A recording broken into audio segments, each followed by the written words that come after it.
Bueno, lo primero, profesor Bastos, agradecerle su tiempo, agradecerte tu tiempo en Trabajo de Sombra y la idea, pues, tener una charla amena y distendida. En Pues, este caso había planeado para charlar sobre el poder. pues gracias, gracias por el honor de invitarme, por la confianza que mostráis, a ver qué sale de aquí. Un placer, un Gracias a ti. placer.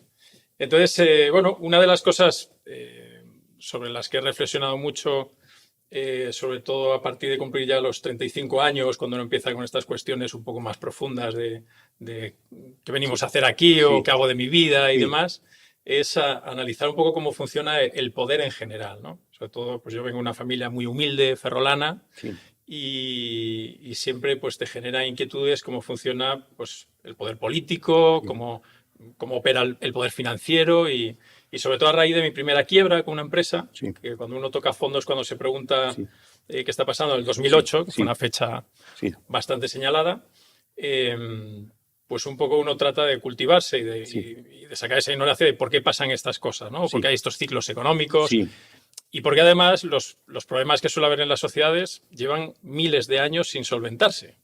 O sea, hay mucha teoría política, sí, mucha diversidad de ideas y todas han tenido más o menos su espacio. sí, Eh, Nunca de manera absoluta, no sé que sea por medio de un tirano, pero todas han tenido, ha habido épocas pues, más liberales, sí. épocas con más intervención del Estado, pero los problemas siguen siendo los mismos. Sí, no.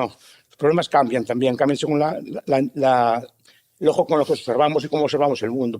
Fenómenos, por ejemplo, como el medio ambiente, en otro tiempo no serían vistos un problema. El problema sería que no se aprovechase la naturaleza. Sería todo lo contrario. Por ejemplo, en día de hoy se ve que hay que tal, que estamos extrayendo muchos recursos, estamos el extractivismo, que se dice que estamos agotando los minerales. Antes no decían, no, hay que agotarlos, pues para eso están ahí, para aprovecharlos.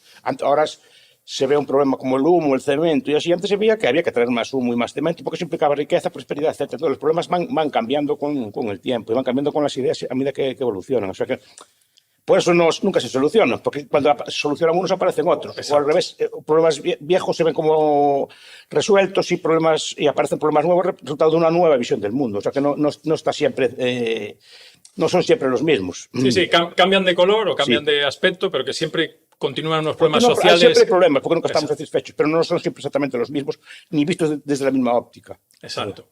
Uno de los primeros temas que me gustaría conversar y que tú me abriste un poco los ojos gracias a descubrirme Sí, a Rothbard con su teoría del Estado, porque un poco la idea romántica que yo tenía antes de empezar a profundizar un poco más es que el Estado pues, respondía a algún contrato social que en algún momento pues, todos los ciudadanos se reunían y decían, oye, pues vamos a construir un Estado y sí. vamos a delegar los poderes en base a determinadas razones éticas y colectivas, ¿no?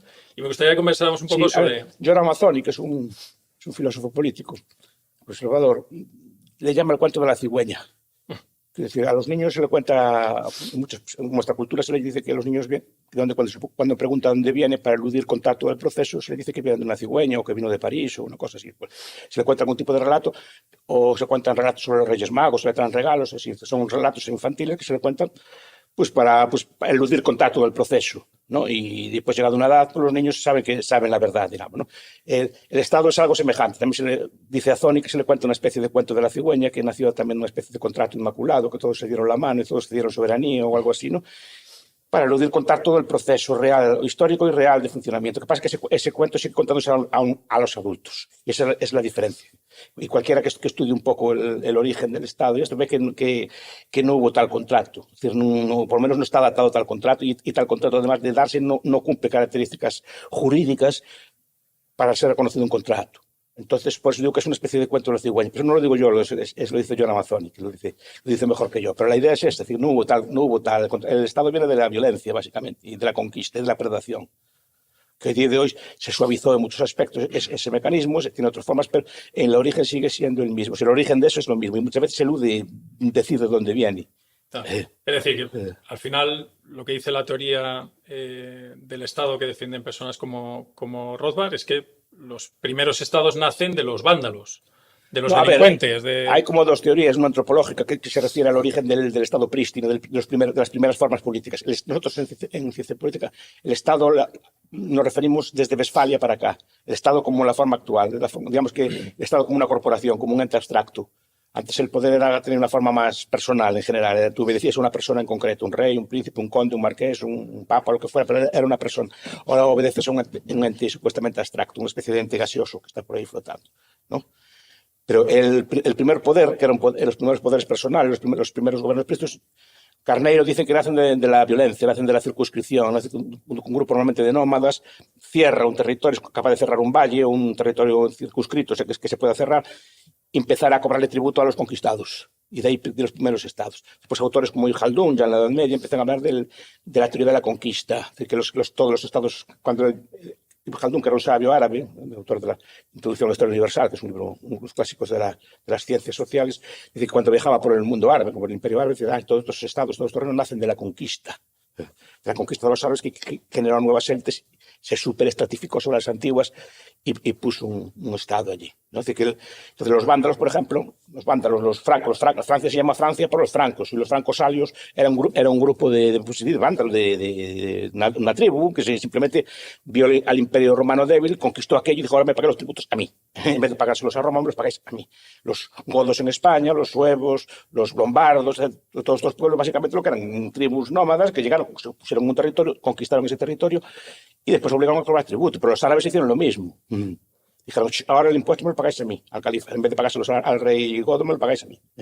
Y los españoles en América, los ingleses en la India, etc. Muchos estados modernos derivan de algún tipo de conquista previa. Es la teoría de la conquista. Esto de Hume y otros ya la anticiparon hace mucho tiempo también, ¿no? Y la pusieron de moda pues, ya teóricos políticos recientes. Claro, entonces digamos que los estados nacen, el primer concepto de estado o de organización social nace de la conquista, nace de personas que conquistan un grupo territorio. De personas, un ejército guerrero, por ejemplo, los que conquistaron Inglaterra, los normandos, ¿no? Que constituyen la flora innata de la aristocracia británica a día de hoy. Y la reina de Inglaterra desciende en línea directa de aquel primer conquistador, ¿no? Claro. O los reyes de Mónaco, que también son así muy exquisitos, pero nacen de un pirata o unos piratas genoveses que se pusieron allí y no hubo quien los echara de allí. Claro. Que fueron negociando, etc., ¿no? Básicamente,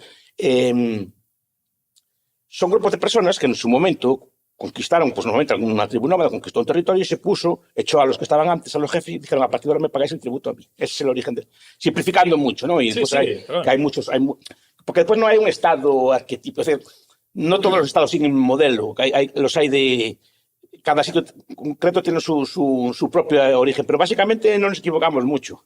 Como tú ves la historia de China pues son bandas de conquistadores que vienen del norte, desde mongoles, manchús, y que se ponen allí, que hacen algún tipo de acción aventurera, aprovechan la debilidad del imperio, se ponen de jefe, echan a la cabeza y se ponen ellos. Como hicieron los españoles en América, en los imperios. Mantuvieron la estructura en parte del imperio, pero quitaron la cabeza y se pusieron ellos de cabeza, o ellos son un títere de cabeza. Eso es el topping, que se llama así, se hizo muchas veces en la historia, no es algo propio de... No.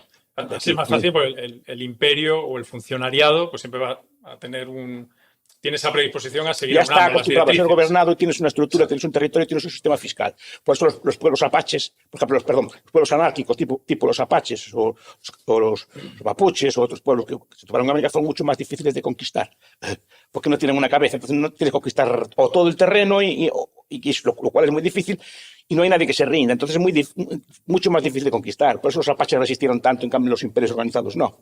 Ya.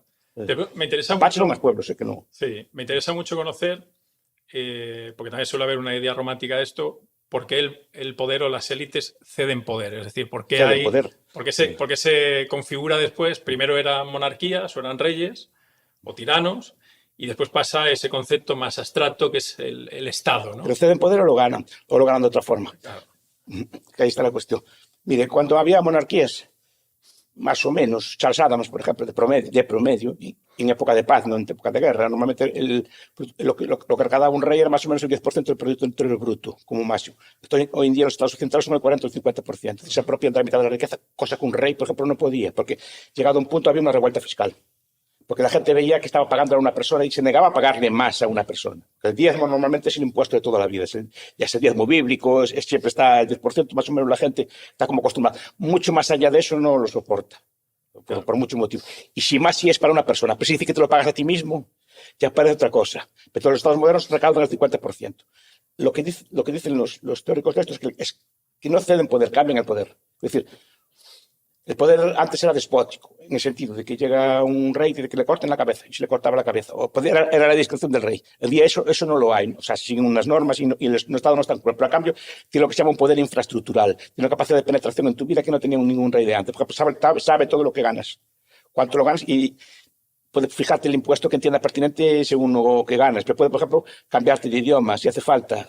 Cambiarte incluso de religión si hace falta, pero no porque lo mande, sino porque tiene los medios para hacerlo. Es decir, simplemente cuenta con escuelas, cuenta con sistemas administrativos que permiten penetrar el territorio hasta niveles que antes no podía. Antes tenías, digamos, dónde escapar, ya no hay dónde escapar en ningún sitio del territorio español.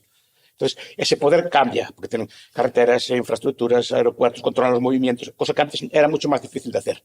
Entonces, cambia la forma de poder, no el poder. Efectivamente, hoy día los carceleros no te cortan la cabeza, ni te ponen ni te dan latigazos, ni te ponen así trabajos forzosos, así a gran escala para hacer pirámides o así, pero tienen otras formas de ganar poder que lo ganan por otras partes. Una forma digamos, de controlar no, incluso de moldear tu propia vida. Incluso a día de hoy se discute si los Estados tienen derecho a imponer la moral o no. Esto es decir lo que es bueno o lo que es malo, cosa que antes tampoco tenían derecho a hacerlo. Eso quedaba reservado al ámbito religioso, no era propio del aparato del Estado. Entonces, cambia muchas cosas. Pues, por ejemplo, se ve efectos como la movilización de masa en las guerras. Eso también antes era muy difícil de hacer, que fuera toda la población a la guerra. Antes se reclutaba gente más o menos por la brava, pero no iba la población en masa a las guerras. Iban unos pocos miles de personas y gente más o menos profesionalizados. Aunque la recluta a veces fuera por la brava, de coger a gente borracha en las tabernas o obligarle o que se vendían o se vendían por una suma o lo que fuera, ¿no? Pero llevar a toda la población en masa y tener los registros de todos, que a todo el mundo le llega su carta de que tiene que ir, eso es nuevo. Es una capacidad que tienen los estados que antes no tenían. Claro. Y capaz de llevar millones de hombres a pelear en masa en una guerra contra un enemigo que no conocen de nada y que también es tan abstracto como el suyo. ¿No? Eso es un logro, es decir, un logro del Estado moderno y como que no tienen poder. Claro. Sí, por eso que a mí me sirvió el desromantizar estos conceptos que suele haber en la sociedad civil de cómo primero se conforman los estados sí. y por qué después los estados supuestamente van cediendo poder. Sí. Que en realidad, como bien apuntas, lo que hace es que se disfraza mejor. Cambia la forma del poder. Creo que lo explico muy bien. Sigue existiendo el poder. Porque el poder en última instancia es para mí, en el poder político, en última instancia es el monopolio de la violencia, el monopolio de la violencia física, ¿no? Física. Entonces, en el sentido que son ellos, digamos, el Estado se arroga el derecho último de usar la violencia o de castigarte con penas violentas a ti. Esto es decir, de privarte de libertad o arrastrarte a un sitio que no quieres ir, etcétera, ¿no? Entonces, por la fuerza. Repito, pero la fuerza, digamos, que está como enmascarada. Digamos que buena parte de los gobiernos actúan legitimados. Es decir, buena parte de su actuación se basa en que la gente cree que lo que está haciendo es por el bien de ella y que lo hace por su bien. Entonces, ahí está la fuerza de ellos. ¿El Estado podría funcionar sin esa legitimación? Sí, pero costaría mucho más, funcionaría mucho peor. Pero es muy interesante porque eso, digo, al tener ese poder infraestructural es capaz de condicionar la mentalidad de la gente de otra forma que se perciba lo que hace el gobierno como bueno. Bueno, lo explicaba Huxley en Un Mundo Feliz, ¿no? Sí. Decía, pues, al final la sociedad acabará pidiendo esa... No, y pide más. Claro. A veces pide más. Se veía, por ejemplo, en la pandemia que había gente que pedía más, que le parecía poco que entraran cerrados, había que controlar casi todo tipo de transacción, casi tipo de movimiento, y le parecía bien, es decir, que el Estado tenía derecho a cerrarlos a todos en casa por algún tipo de bien superior y que aún era bastante blando, es decir, que no actuaba lo suficientemente bien, que no había suficiente rigor en las cosas. Es decir, hay gente que pide más. Yo veo muchas veces a personas que piden más impuestos, como si no supieran donar voluntariamente, que se puede. Se puede. Eso hace gracia, ¿no? Cuando que se cobren más impuestos. Pues, ¿tienes permiso para...? No, que se puede hacer donaciones a Hacienda, sí. Exacto. Entonces, una vez entendemos mejor de dónde vienen los estados y cómo han ido cediendo terreno aparente, aunque siguen teniendo el control del poder por detrás, dentro de cómo están confeccionados los estados hoy en día, da la sensación, y sobre todo en países como España, donde parece que el poder está tan concentrado, que realmente los gobernantes no son las personas que más poder tienen, poder fáctico, ¿no? Dentro del... Es que depende de que le llames gobernantes. A ver, si gobernantes entienden los gobernantes democráticos, lo que llamamos nosotros los políticos, esto es alcaldes, diputados, etc. Esos son parte del Estado y muchas veces una parte sustancial del Estado, pero no son todo el Estado. Claro. Hay muchas, pero cuidado, estos actores que dices tú que gobiernan también son parte del Estado. Solo que nosotros el Estado no lo debemos medir solo con lo que son la parte política del Estado, la parte electoral del Estado, que dependiendo del sitio puede ser más o menos relevante, pero no es la única. ¿No? Porque existen otras fuerzas dentro del Estado que contrapesan o incluso a veces derrotan al propio aparato político. Pero cuidado, no están fuera del Estado. Son dentro del Estado. Por lo menos en mi análisis están dentro del Estado. El Estado, aparte de, digamos, de los actores políticos, diputados, el jefe de la oposición, que también forma parte del Estado. Cuidado. O sea, los líderes políticos no son... O sea, aunque solo estamos en contra, no estáis en contra. Estáis en contra de este gobierno, de esta parte del gobierno, pero no estáis fuera del poder. Claro. ¿No? Muchas veces tú los ves, los líderes de la oposición están escoltados, es decir, que también son inmunes, o sea, en ese sentido están aforados, entonces no son seres perseguidos. Es decir, en el Parlamento se dice de todo, pero después están juntos. No son la facción dominante, digamos, dentro del Estado, pero sí que son parte de él. Pero después hay actores, por ejemplo, como los actores burocráticos, que le llamo yo. Actores burocráticos, por ejemplo, los altos, y no los altos cargos, por ejemplo, del ejército, los altos cargos de la policía, por ejemplo, los altos cargos de la judicatura, esos son altos, o algunas veces algunos cargos técnicos, son altos cargos, y dependiendo de la política, a veces, por ejemplo, las élites de la medicina, por ejemplo, que pueden decretar pandemias, por ejemplo, o sea, pero altos cargos del aparato, eso también son Estado. Claro. No son electos, pero son Estado. Bueno, o servicios de inteligencia, también fueron un papel. Los jefes, ¿no? Claro, las policías políticas, esos están todos los estados, y más o menos permanente. Y a veces chocan con el poder electo. Cuando chocan así se llama golpe de Estado. Golpe de Estado, cuando hablamos técnicamente de un golpe de Estado, es una parte del Estado contra otra parte del Estado. Por ejemplo, dices, golpe de Estado de Franco. ¿Franco qué era? ¿Era un señor que pasaba por la calle, que vendía caramelos? No, era un alto general que se enfrenta a otra parte del Estado. ¿Vale? A veces vemos en algunos países que los jueces se enfrentan al poder político. Lo vimos en ¿cómo se llama?, en Brasil y en otros países, y a veces derrotan al poder político simplemente con un decreto, que lo acusan de corrupto, lo acusan así y lo echan.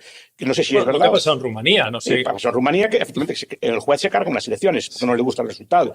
Vale, pero ahí tenemos que los jueces, también los altos jueces, también pueden ser un actor político. A veces hablan de lawfare en España, ¿no? Eso. A ver, no sé si la hay o no. Eso ya es otro debate, sin este caso concreto. Pero que pueden hacerlas, estoy seguro que sí que pueden hacerlas, porque se hace en otros países del mundo. Y eso no es algo nuevo. La primera vez que Trump hizo un decreto, hace 4 años, cuando la primera vez que ganó, ya era un juez federal, ya le tumbó su ley. A Meloni ya le tumbaron su ley. Cuidado, podemos discutir si hacen bien o mal. Pero cuidado, están frenando una ley escogida por un gobierno democrático, porque también son parte del Estado. Repito, a veces las policías también filtran cosas contra políticos del otro lado. Es decir, hay un enfrentamiento entre ellos. Después está el aparato económico. Cuando hablo del aparato económico, me refiero a los sectores económicos que están directamente vinculados al Estado, no a los sectores económicos en general. O sea, por ejemplo, una fábrica de tomate frito no forma parte del Estado. No. Pero el sector bancario sí, en mi modesta opinión sí. Sí. ¿No? O determinados sectores de suministros, o determinadas industrias así más o menos toleradas por el Estado, o cuyo principal, por ejemplo, la industria de armamento. Bueno, Telefónica, que hemos visto un movimiento ayer. Teóricamente sí, por eso estamos viendo que no es una empresa tan de mercado, sino que muchas veces se salta del Estado o de los políticos a la dirección de empresas de ese estilo, como estamos viendo aquí, que son políticos o gente próxima a la política que salta a la dirección. Eso no quiere decir que sean más o menos competentes o incompetentes, eso no tiene nada que ver. Es decir, simplemente que su forma de denominación, de designación, es más bien política que económica. Y al revés, también saltan cargos de esas empresas al poder político. Por ejemplo, las industrias de armamento en todo el mundo. Siempre es un sector, bueno, teóricamente son privadas, pero de hecho vemos que están muy... En Rusia son públicas, ¿no? Teóricamente tienen una forma privada, pero vemos que muchas veces desde la industria militar se pasa al gobierno y desde el gobierno se pasa a la industria militar, como digo yo. Es que las puertas giratorias, dice la gente, si las puertas giratorias, yo nunca vi a una puerta giratoria yendo, yo que sé, a una fábrica de calzoncillos o una fábrica de zapatos. Siempre las puertas giratorias van siempre a los mismos sitios, eléctricas, empresas reguladas o banca, es decir, empresas o sectores energéticos verdes que normalmente están, digamos, subvencionados por el Estado. No van, repito, a fábricas normales y corrientes de acero, de hierro, de cosas por el estilo, sino que van a empresas que tienen un vínculo con el poder. Claro. Por eso yo los incorporo al Estado. Mis análisis no los veo fuera del Estado, los veo dentro del Estado. De hecho, por ejemplo, yo digo siempre que la banca moderna sin el Estado, tal cual están funcionando hoy, no podría funcionar. Pues estarían todos en quiebra. Con el sistema actual de banca, sí. Claro. O sea, no con una banca de otro estilo. Claro. O sea, que la banca actual tiene unos privilegios que no tiene ningún tipo de empresa. Claro. Y entonces, si tiene esos privilegios, es porque está, digamos, aliada y hace funciones necesarias, pero también hace funciones que son necesarias para el gobierno. Por ejemplo, le financia la deuda, o sea, opera como correa de transmisión de su política monetaria. O sea, es una herramienta más. Y eso no quita que no haga funciones que son imprescindibles, como el crédito, pues, hacer pagos, cosas por el estilo, que son absolutamente necesarias, pero algunas funciones que hace son derivadas del poder político, y el poder político las protege, y a cambio, si tienen problemas, las rescata. Con la cosa esa de la garantía de depósitos, tiene una excusa para salvarlas. Pero forman parte del poder político, y muchas empresas de estas de infraestructuras o así, aun siendo privadas en su gestión, yo digo que son como una escuela concertada, hace funciones públicas de forma privada. Porque una escuela concertada más o menos enseña lo mismo que una pública, pero la propiedad de la escuela es privada, pero sin ese financiamiento público difícilmente financiaría. Pero por eso hace lo que el gobierno muchas veces le indica. Y después está el cuarto aparato, que yo le llamaría aparato de hegemonía, para que se vea que uso conceptos gramscianos. Y ese aparato de hegemonía, digamos que es las narrativas. Sí, narrativas que implica, por ejemplo, la religión de Estado, si la hay. Si la hay. Hay países que la tienen, como Irán, por ejemplo. Es decir, claro. ¿no? O los medios de comunicación de masas, o incluso el sistema educativo en sus más altos niveles, los que definen las doctrinas oficiales. Pues hay que hacer una doctrina, por ejemplo, del cambio climático, una doctrina, en su momento, en los años 50, la doctrina del crecimiento económico, de la modernización. Establecen los grandes patrones, y digamos, que sirven para legitimar las políticas en cada momento que toman a cabo los gobiernos. Todos los estados tienen los 4 grupos. En cada estado gobierna uno de los 4 grupos. Solo uno, bueno. Digamos que se impone, no solo uno. Se impone uno. Se impone, por eso hay sitios donde el poder político el electoral es el dominante. Pues que hay sitios que, por ejemplo, gobiernan la parte de hegemonía. Por eso estoy diciendo de Irán. Irán manda el factor religioso. Los temas sectoriales están subordinados a él. Hay países en el mundo que gobiernan los militares, y no bastantes. De hecho, y después lo que algunos de las plutocracias. Cuidado, son plutocracias, repito, son empresas que no son privadas, pero no son exactamente de mercado, son empresas asociadas al poder político. Por eso normalmente se habla del poder de la banca, esta cosa, porque están muy asociadas al poder político, están imbricadas. Claro. Los que explican estas cosas es como estos pasteles que llaman tipo mármol, que está mezclado el chocolate que se ven así como mezclado, entreverado, así una cosa por otra. Pues es así, que no se puede separar sin romper. Por eso se llama imbricado. Pues se podría separar si nos ponemos muy exquisitos, pero claro, a simple vista no están separados, están unidos. Y ya por si es poco complejo así el aparato de un Estado, después está la injerencia externa, que es inevitable y que siempre existe. Claro, ¿no? porque otros estados también influyen en este factor, pero son otros estados, o sea, con sus propias dinámicas. Entonces, influyen unos en los otros y juegan, cada uno de ellos intenta incrementar su poder a expensa de los vecinos, en caso de que fuera así. Entonces, buena parte de las guerras, conflictos, injerencias vienen de esta lucha entre los estados por incrementar su fuerza, por incrementar el número de personas, digamos, que dependen de ellos. ¿Qué crees tú, Milacho, que facilita que un país sea más o menos injerenciado externamente? Porque hay países que supuestamente tienen más control de esa injerencia externa, porque tienen más control interno o más poder interno. Depende de que se le llame injerencia, pues depende de su poderío militar, depende de lo controladas que estén sus élites por el extranjero, ¿no? Pues la sensación que da hoy en día Europa, por ejemplo... A ver, nadie es completamente inmune al extranjero, todo el mundo claro. tiene algún tipo de... Unos tienen más que otros, unos tienen una mayor capacidad de influencia que otros, pero nadie vive aislado de todo. Países europeos, en su momento, por ejemplo, para bien o para mal, renunciaron a defenderse a sí mismos, renunciaron, bueno, por otras cosas, porque perdieron la guerra y fueron ocupados por los Estados Unidos. No en el mal sentido de la palabra, pero fueron de hecho ocupados porque ganaron la guerra y pusieron bases en todos los países de Europa. Claro. ¿No? Entonces, más o menos se encarga, digamos, estar tutelados por Estados Unidos. Y en última instancia, la defensa depende de ellos. Entonces, eso hace que tengan cierta subordinación. No te queda otra, porque no eres, digamos, totalmente soberano. Por ejemplo, en tu política de alianzas, en tu política de defensa, etc. De hecho, ninguno se desmarcó. Claro. Ni siquiera la Francia de Gaulle, que era la más brava, llegó a abandonar la OTAN de todo, por ejemplo. Se quitó de la estructura militar, pero no se quitó de todo. Bueno, en el momento que cedes la defensa... Está tutelado, claro. Renuncias a tu libertad. En parte, sí. De toma de decisión, ¿no? Sí. Y después, al hilo de esto y hablando de la hegemonía que hablabas tú de la narrativa, el control de la narrativa, de cómo nos dirigen, con la mayoría de medios de comunicación, que muchos están en problemas financieros, además, o sea, es como todo es una espiral, ¿no? O sea, la banca está en problemas financieros, entonces se apoya en el Estado y ahí hay un binomio. Los medios de comunicación, casi todos los tradicionales, están en problemas, sí. o algunos en quiebra técnica directamente, como grandes grupos Sí, los editoriales. tradicionales no estaban subvencionados, estaban dimensionados a otra época. A día de hoy, claro, si hay nuevos medios de comunicación y nuevas formas de expandir la comunicación pues más flexibles, más baratas, etcétera, claro, el medio sobredimensionado sufre. Entonces, claro, si quiere continuar, a veces tiene que, digamos, que ceder soberanía también al poder político, que los financia pues, directamente o indirectamente a través de publicidad o a través de grupos afines, etcétera. Todos sabemos más o menos cómo es eso. Claro, entonces al final te das cuenta que no hay unos medios de comunicación críticos nunca con el poder político, ¿no? Es difícil, sí. Exacto. Entonces, a ver, pueden haber crítica al gobernante de turno. Claro, pero no al régimen. Digamos, no al Estado en sí. Claro. Pero sí al gobernante que esté en ese momento en el poder, sí. Es decir, digamos que son ahí lo que se llama sensatez, sentido común, etcétera. Más o menos es continuar con las mismas políticas que estamos haciendo ahora. Claro. Sea para un lado o para el otro, ¿no? Digamos que no hay una crítica radical, pero ni de un lado ni del otro, ¿eh? No solo desde mis puntos de vista, desde los puntos de vista, por ejemplo, una izquierda así más radical, un anarquista de izquierdas o un comunista, también les es difícil llegar, ¿eh? No vais a pensar que solo es para un lado. Sí, para todos. Digamos, aquí se separa un poco del sentido, pero dentro de lo que se llama el sentido común, la sensatez, el constitucionalismo, estas palabras sí que se usan así para decir lo peor, hay grados, claro, porque dentro de ellos también hay facciones, porque ahora estás ocupando el poder, pero también me gustaría ocuparlo a mí como facción dominante, no quiere decir que no haya competencia, pero básicamente los esquemas de los partidos más o menos que están en el poder, los partidos grandes, son muy semejantes. Es decir, yo digo que son básicamente todos socialdemócratas, hay una especie de consenso en todos. Sí. Todos. Pueden variar.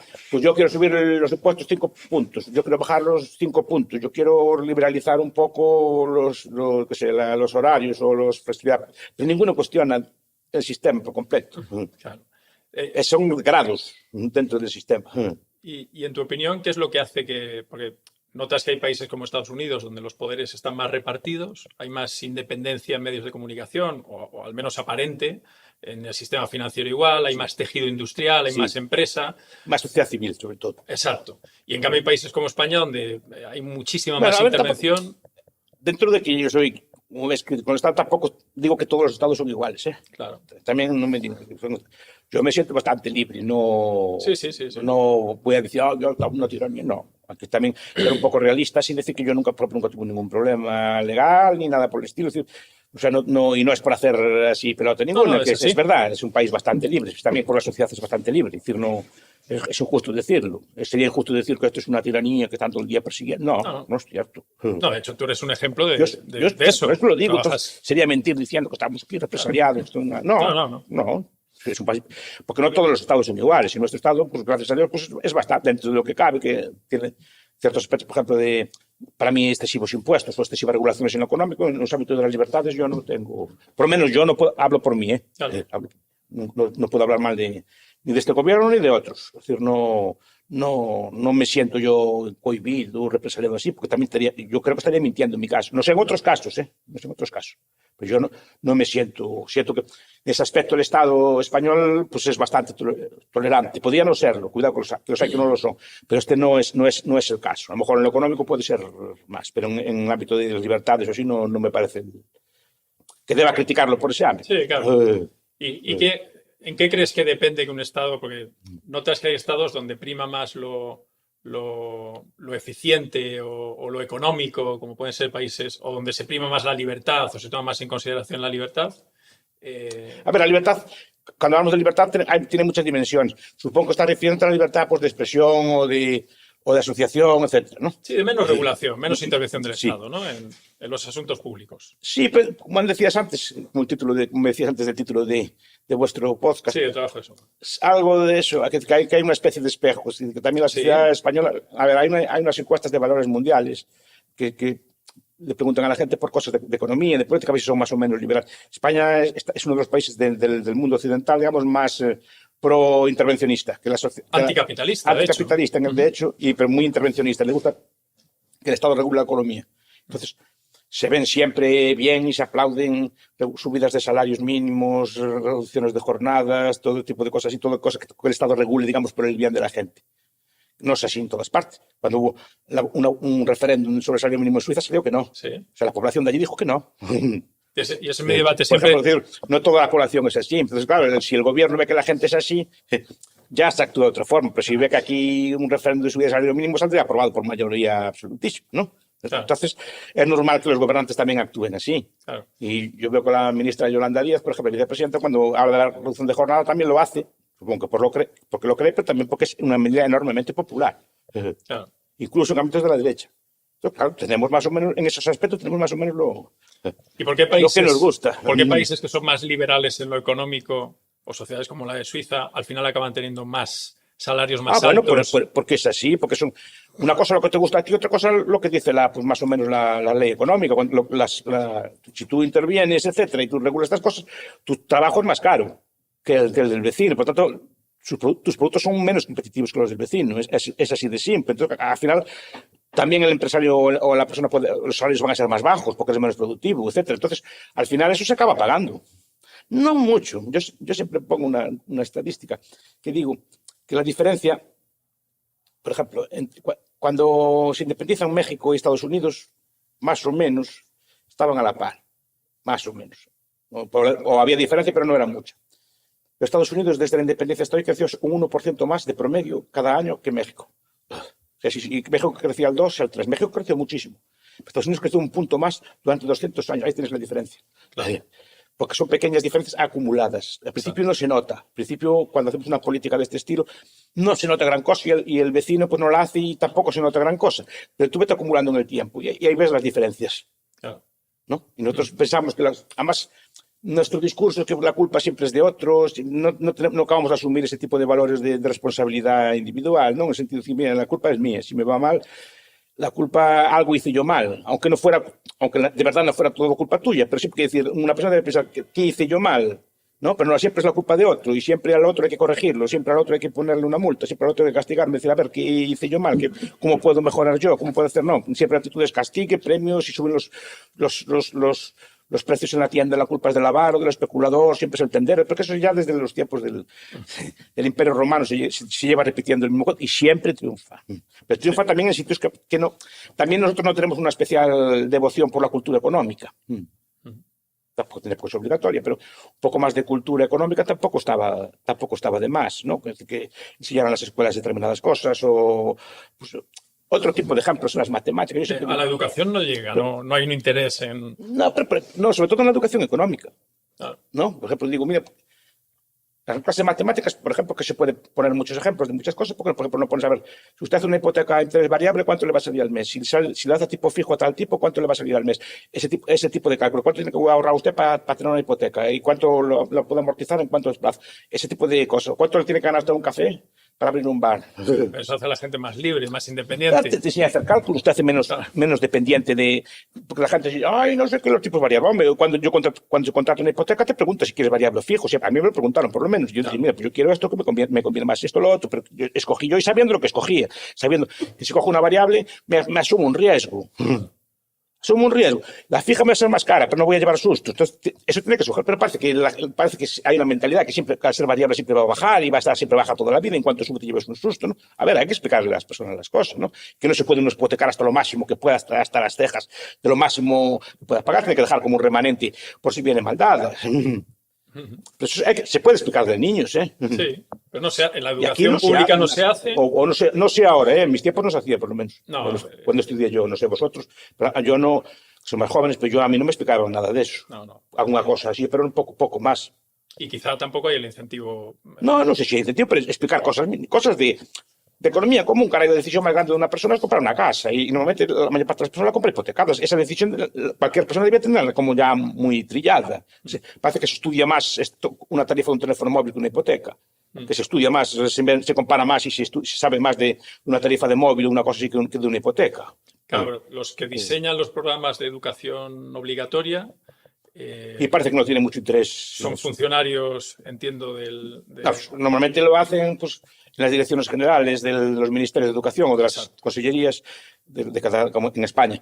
Pues se decide cuáles son los currículums los contenidos de los currículums. Entonces, claro, supongo que no hay. Entonces, quizá ahí no hay mucho incentivo para que que las... aparte que hay unos currículums comunes, pero supongo que no hay mucho interés en profundizar ese tipo de cosas. Claro, cuando las personas... Pero Cuando eso los yo no ciudadanos... sé, que no estoy en la mente de ellos, pero desde luego lo que constato es que, es más, muchas veces veo los libros de texto y si vienen allí unas fábricas allí echando humo, que son negativas y que eso destroza el mundo. No, lo veo yo en los libros de los niños, sé que a mí me gusta ver los libros de los niños y esos planetas así con llorando con unas lágrimas.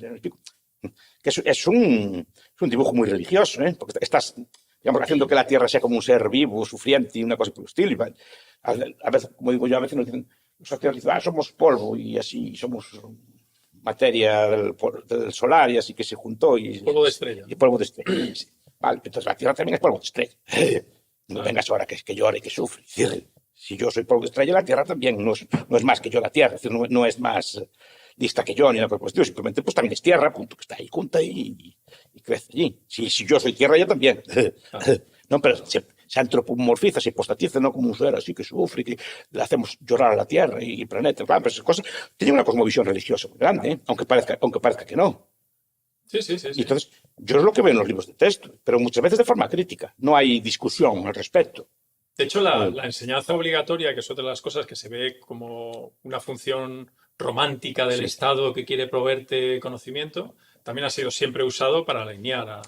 Tiene, así los viejos, así incluso los marxistas decían que tiene dos funciones. Una, crear una mano de obra más o menos formada, pero dócil, que es acostumbrada a obedecer ya desde pequeña, y después crear ciudadanos, en el sentido de gente que pague impuestos y protestar, y que si hay que ir a una guerra, que vaya también sin protestar. Eso decían así los siempre tiene esa doble función, ¿no? ¿Qué? Siempre tiene esa doble tiene esa doble función, sí. Claro. Y después, respecto a la... Siendo malo, claro, también. Obviamente también te enseñan a leer y escribir, no estoy diciendo que todo, ¿no? que todo sea malo, pero a mí no me preocupa leer y escribir, me preocupa cuál es el contenido real, el contenido que enseñan en los libros. Y yo veo, yo lo que sé yo, humildemente que sé que es ciencia social, veo que algunas cosas que vienen en los libros de texto son discutibles. No digo más que eso. No sé si son una buena o mala fe, digo que muchas cosas son discutibles. El problema no es que sean discutibles, que se enseñan como si fuera así. Claro, como un dogma de... Y que hay que repetirlo, si no pasas de curso, si no apruebas el selectivo. Pero, vamos a ver, puede ser, su teoría es discutible y puede tener fundamento, pero no está contrastada. Es decir, hay que discutir este tema, por lo menos con más calma, ¿no? Claro. Acaba siendo también una herramienta del Estado para perpetuarse. Sí, claro, obligatoria. Hay una profesora que se llama Caroline Boyd, que tiene un libro, una historiadora americana, que estudia los libros de historia de España, de Historia Patria se llama el libro. Estudia todos los libros de historia de España desde el siglo XIX hasta el día de hoy. No, hasta el día que escribió el libro, hace 20 o 30 años. Y va viendo cómo la historia de España va cambiando según cambia el gobierno. La República en los tiempos de Franco era otra, ahora la democracia es otra, en los tiempos de Primo de Rivera era otra, en la restauración era otra. Iba cambiando el gobierno, iba cambiando el libro de época. Ella estudió todos los libros de textos oficiales de la época y va cómo van cambiando. Pero supongo que también no solo será en la historia, será también en la literatura y más cosas. Sí, seguro. Después, por último, de la parte así de debate de poder, conocer un poco tu opinión sobre la disidencia política, que lo conversamos también con Mario Conde, que le preguntaba a él si él piensa que el sistema se puede cambiar desde dentro. Que él cree que sí y yo siempre he pensado que no. Yo lo veo muy difícil. Cambiarlo desde dentro. ¿Cambiarlo para dónde? Para cambiarlo necesitas el aparato del Estado para cambiarlo. Si quieres usar el aparato de dentro, tienes que usar el aparato del Estado para cambiarlo claro tus ideas. Si quieres construir una socialista, normalmente lo que haces es coger el aparato del Estado preexistente y pues, ampliarlo, y esto, quieres un Estado liberal, pues usando el mismo aparato del Estado vas desmantelando, necesitas el aparato del Estado para uno y para otra cosa. Normalmente los cambios en el poder político vienen de fuera. Claro. Vienen de pues de la sociedad civil, vienen de los medios de comunicación que independientes, que los hay, que repito, incluso de los medios de comunicación, digamos, más o menos domesticados, hay facciones o hay partes que son más o menos libres, no todo es control y censura. Pues digo que el sistema español en ese aspecto es bastante libre, ¿no? Pero bueno, tienes medios de comunicación, ahora tienes elementos de este estilo, tipo podcast o así, para difundir ideas, porque incluso el Internet en ese aspecto puede ser muy democratizador, en el sentido que si no es desde España, es desde Andorra o desde Portugal, donde sea, si te sientes mal aquí, pues tienes, y te leen en toda España igual, que no eres igual de visto. Entonces, en ese aspecto hay hay medios de comunicación, hay grupos empresariales o privados que son tienen cierta autonomía, pues puede haber religiones más o menos autónomas que siempre jugaron desde fuera, ¿no? O sea, todo lo que es la sociedad civil, asociaciones de vecinos, o grupos, digamos, puede haberlos mencionados, pero también los hay que defienden colectivos o que defienden pues, los derechos de tal parroquia, o de tal colectivo sexual, o de tal colectivo. Ese tipo de cosas también contribuyen a cambiar. Claro. Por eso ahora está Para habiendo un lado o para el otro, pero contribuyen a cambiar, claro. Por eso ahora está habiendo tanto revuelo con el ánimo de control del Estado de las redes sociales, del A ver, contenido de los... yo creo que no se pueden controlar, es difícilmente controlable. Claro. Yo creo que, a ver, esto se dice de vez en cuando y sale de vez en cuando, ¿no? Es decir, la idea de que el gobierno quiere controlar los medios, eso lo intentó controlar siempre desde la noche de los tiempos, eso desde que, Claro. por ejemplo, Estados Unidos censuraban el correo. Cuando era la guerra civil o la guerra mundial, censuraban, por ejemplo, prohibían la difusión por correo de determinados periódicos o revistas, incluso en Estados Unidos, supuestamente libre, hubo censura para, por ejemplo, periódicos antiguerra. Eso no los defendían, simplemente. No los cerraban, no los dejaban difundir por correo. Como el correo era monopolista, pues no se podían difundir, ¿no? O sea, que hay... Siempre hubo formas de intentar controlar el poder, normalmente bien por el palo, con multas o cierres, o bien con la zanahoria de darte subvenciones si te portas bien, o darte publicidad si te portas bien, o financiarte pues, con bancos amigos o cosas por el estilo si te portas bien. Siempre hubo ese control, pero siempre también hubo libertad. Siempre hubo resquicios donde publicar libros. Por ejemplo, publicar un libro hoy es bastante fácil, incluso en PDF, lo haces en tu casa y lo maquetas y lo publicas, yo que sé, desde el Paraguay o de cualquier cosa allí, ya eres, digamos, vulnerable, ya no te pueden perseguir. O sea que cada vez es más fácil. Claro. Paraguay o de cualquier sitio así, que no que esté fuera de tu jurisdicción, incluso desde Andorra, desde Portugal, desde Reino Unido, lo que sea, como hubo siempre. Entonces, aspectos siempre hubo aspectos de libertad. Y siempre esos colectivos pueden cambiar desde fuera, dependiendo de la fuerza que tienen. O sea que también el gobierno, digamos, no está cerrado, siempre tiene que estar sujeto a las presiones. Desde fuera se pueden cambiar cosas. Claro. Sí, yo ahí es el único sitio donde veo que se puede cambiar y sobre todo con pedagogía. Sí. Que es por eso que porque al final los gobiernos tienen que responder a las demandas sociales, porque no les queda otra. Si quieren mantener no solo su popularidad, sino su legitimidad. Exacto. De hecho, ellos se aferran mucho siempre al miedo para Sí. controlar a las masas, ¿no? Es como la gente de derecha, la gente de izquierda, más socialista, ojo que viene la ultraderecha a Sí, aniquilarlo todo, ¿no? Y viceversa. Y desde la derecha se asusta con que viene Maduro aquí Exacto. a gobernar. Que sí, y yo entiendo esa polarización, pero la polarización también les conviene. Seguramente le conviene a algunos partidos más que a otros, pero claro. sí que les conviene. Sí que siempre, y el miedo se usó siempre. Claro. El miedo a la peste y tal, la pandemia fue solo la pandemia, el miedo. Por ejemplo, esta novela, Michael Crichton, este escritor, tiene un libro muy bonito que se llama Estado de Miedo. Ajá. Es una novela que habla sobre cómo se crea el miedo, pero en este caso habla de cambio climático.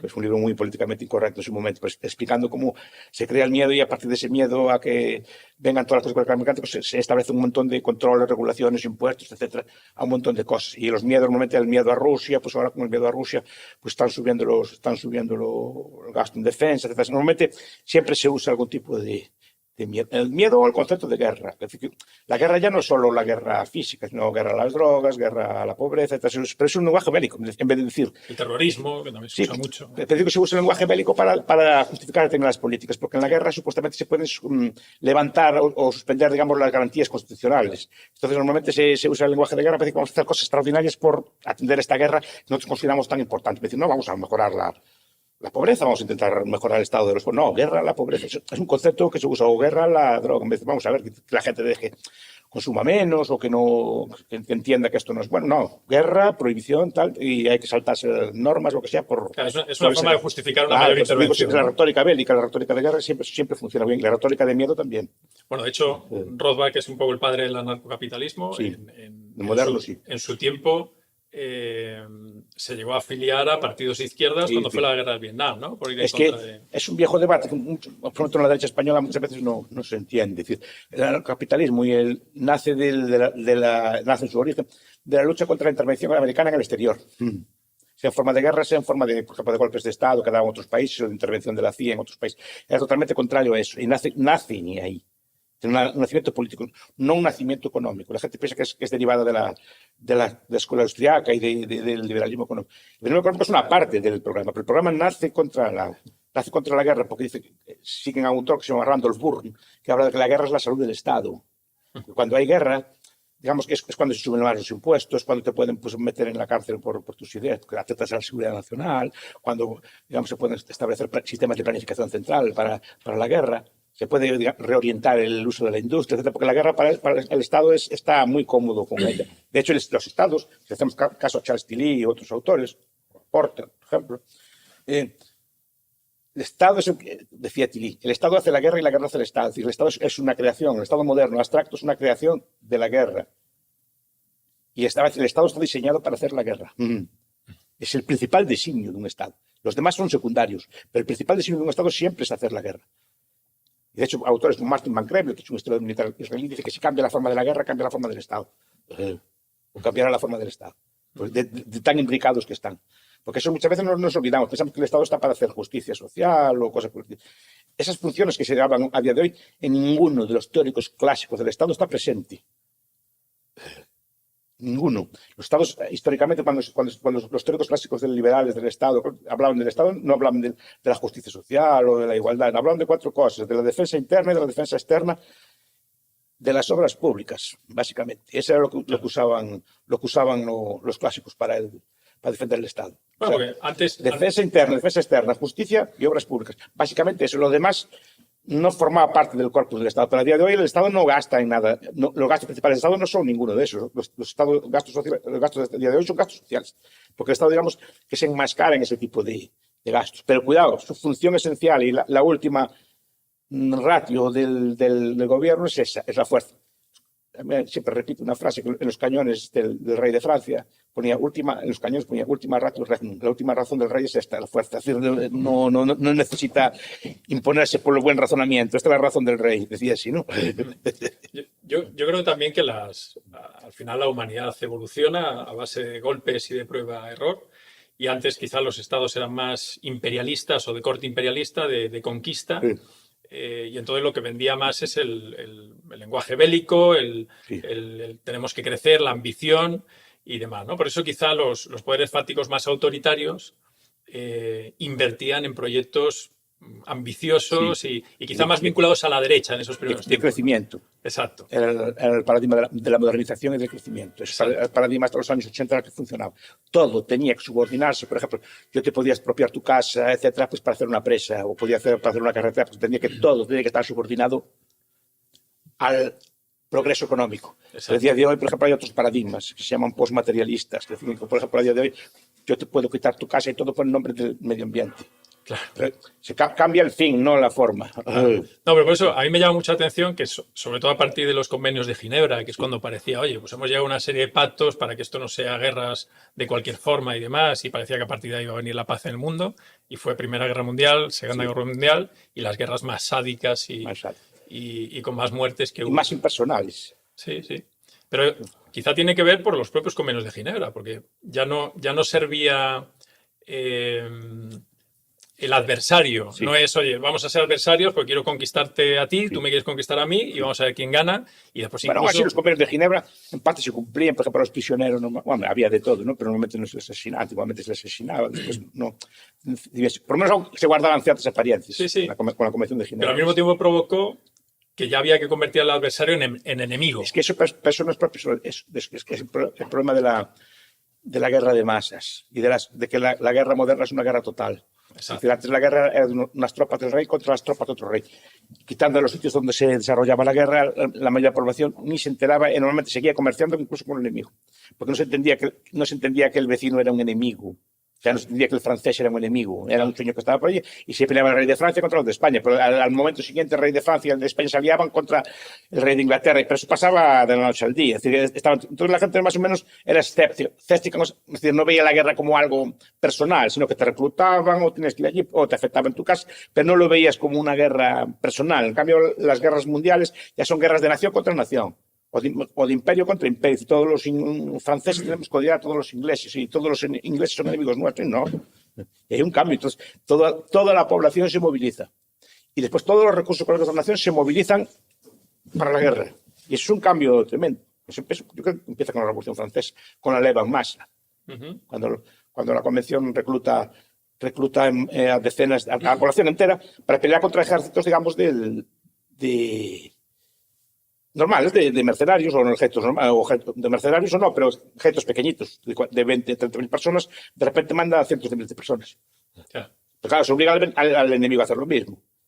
Esto, claro, es una dinámica perversa que la guerra se hace mucho más cruel. Y hay que invertir mucho más para llevarla a cabo porque hay que convencer a la sociedad. Porque al final es una deriva peligrosa, porque si el otro invierte más, yo tengo que invertir más que él. Entonces, al final, sí, toda la nación está involucrada en la guerra. Y al revés, todos los estados vecinos son enemigos nuestros. Todos los habitantes son. Y no tienen por qué ser. Solamente no te conocen de nada, porque te van a matar con una bayoneta, una cosa así, una persona que no te conoce de nada, que no le hiciste nada. Bueno, se ha visto cuando pasó el conflicto en Ucrania con Rusia. Que no sé qué te parecía a ti, pero recuerdo aquí que se aplaudía cuando le vetaban ir a las Olimpiadas a deportistas rusos, que tú decías, bueno... Bueno, eso tiene una lógica en el sentido de que a día de hoy es muy visible. Claro. Cuando tú ves que tu país no lo deja ir a la Olimpiada, o cuando tu país ve que no lo deja ir a Eurovisión, de que tontería, tú estás viendo que algo falla ahí, que los demás como que no te quieren. Entonces, es como, es a lo mejor incluso más poderoso ese argumento que toda la propaganda que le puedas hacer. O sea, no está mal buscada la medida, si lo que se busca es eso. Injusta para el individuo, no le hace daño real al pueblo, pero es una visión simbólica que digamos, como elemento de propaganda es más poderosa que otras, digamos. No es mala idea, es decir, si lo que quieres es sancionar a otro. A Sudáfrica se lo hicieron también, mucho. Sufrían muchísimo porque había deportes que les gustaban mucho y los sudafricanos no podían ir allí. Entonces era muy visible para el pueblo de Sudáfrica que algo fallaba en su régimen y que los demás no lo querían. ¿No? Entonces, como medida de propaganda no es de las peores, además es incruentas, son peores otras, me parece a mí. Y entonces, a raíz de que la sociedad va prosperando, cada vez se entiende mejor cómo funciona. Es muy ideología de progreso. Sí, yo siempre lo creo. Es una ideología Whig, se llama así. Una idea de que siempre estamos progresando y que el progreso es como automático, que va porque sí, no tiene por qué. Sí, no tiene por qué, pero entiendo que al final, a base de prueba-error, si analizas un poco cómo es la sociedad hace 200 años o ahora, pues parece que somos un poco menos... En algunas cosas sí, un poco más racionales. En algunas cosas sí, otras no. Por ejemplo, sí, hay cosas que sí. Efectivamente, los reinos son más tolerantes o cosas por el estilo, pero después, claro, ahora hace 200 años no nos llevaban como ganado una guerra, hoy en día sí. Así que, cuidado, tampoco había bombas atómicas, ese concepto no existía, que un botón te puede liquidar un país entero, eso tampoco lo había, es decir, que no siempre nos hacemos mejores, es decir, podemos ser técnicamente más avanzados, pero el progreso moral no tiene por qué darse. No, de hecho, lo que pasa, pues a veces se discute que dices, joder, ¿por qué hoy los políticos parecen mucho más incapaces que los de la transición, ¿no? Cuando escuchas discursos de políticos de la transición en España, parece que son mucho más cultos y mucho más preparados y mucho más estadistas. Puede ser porque los sistemas de selección, por ejemplo, del franquismo, eran como más tecnocráticos, que no eran democráticos. Entonces, digamos, los ministros eran cogidos, digamos, entre los altos cuerpos de la administración, gente con mucho conocimiento, y los llevaban por ahí, porque no tenían que responder delante de nadie. Simplemente cogían, después, en cuanto empiezan a elegir, empiezan a primar en los criterios de selección factores como que hable bien, que tenga buena apariencia, que sea simpático, que prometa cosas. Entonces ya empieza a cambiar, digamos, la forma de selección. Por cambio, los políticos de la primera transición aún venían del antiguo sistema, digamos. Yo lo que a veces interpretaba es que no quiere decir que sea necesariamente mejor el sistema antiguo, cuidado. No tiene por qué. Porque tú eres tecnócrata. Para hacer el mal, haces más daño que si no lo eres. Claro. Yo pienso, por ejemplo, los tecnócratas de la Unión Soviética, que eran muy competentes y orientaban toda su sabiduría pues, a hacer cosas o bienes que eran muy malos económicamente, aunque estuvieran muy bien diseñados. Precisamente, cuanto mejor los diseñaban, más daño hacían. No, peor. Pero no sé si tiene que ver, que es lo que lucubro a veces, si al tener más participación pública que nunca la ciudadanía en general, porque antes pues había mucha gente que ni siquiera sabía leer y escribir, y entiendo que de los debates sociológicos o públicos pues no tenían ningún interés, y entonces los políticos, digamos que hablaban el lenguaje con la sociedad civil que había en ese momento, que era una sociedad civil más elaborada, más preparada y que se tenía que esforzar más para tener información y para poder participar en el debate público, ¿no? El problema no, la democracia es así, participa todo el mundo, participa para bien y participa para mal. Claro. Cuenta todas las opiniones. Entonces, claro, es muy fácil, digamos, que una persona que presente un discurso populista o algo así, que obtenga buenos resultados. Claro. Pero hoy en día, como hay pero también lo anterior no tiene por qué ser necesariamente bueno. Es decir, no, para tampoco nada. Yo no soy así muy contrario a esa de haber. O sea, no me gusta. Yo el sistema como manera que tengo es a los sistemas tecnocráticos. Les tengo así mucha fobia, porque ese tipo de personas que así que pretenden saber más que los demás y que pretenden dirigir, como saben más que los demás, pretenden dirigir todo, a mí siempre me dio mucha desconfianza. No, de hecho, El yo te lo filósofo decía. rey este de Platón. Sí, sí, Nunca yo me te lo decía gustaron. Sé que en muchos ambientes tienen mucho predicamento y les gusta mucho. A mí nunca me gustaron mucho. Yo te lo decía precisamente porque lo veo como un aspecto positivo, pero un poco más a largo plazo, ¿no? Es decir, ahora digamos que un mayor porcentaje de la sociedad tiene participación civil, aunque sea solo en Twitter, debatiendo o discutiendo con otro, y eso hace que los políticos, que al final son los comerciales del Estado, pues tengan que adaptar su mensaje a la ciudadanía que hay en ese momento, ¿no? Entonces, quizá antes, como las personas que participaban en el debate político o público tenían un nivel intelectual. Cuando había voto estaba restringido, digamos, la participación política estaba, entonces supongo que sí, además se extraía, digamos, dentro de un sector. Digamos, la extracción social de los políticos es más amplia, entonces es normal que vengan políticos más de otro estilo. Claro, entonces tienen que venir políticos que se adapten más a eso. También incorporan cosas. Claro, sí. No, yo lo veo positivo porque al final más personas están aprendiendo. Al final con ese debate público, con esa participación. Una cosa buena que tiene la democracia es que te enseña a debatir y este tipo de cosas. Tiene otras que puede ser, claro, pues puede hacerse mucha demagogia, puede hacerse mucho daño, digamos, halagando los peores instintos de la población, ¿no? Entonces, pero acabas aprendiendo. Pero acabas aprendiendo, pero es un laboratorio de ideas, claro, siempre está así. De ser ideal también, claro. Pero la democracia al final también tiene los mismos defectos como cualquier sistema político. Sí.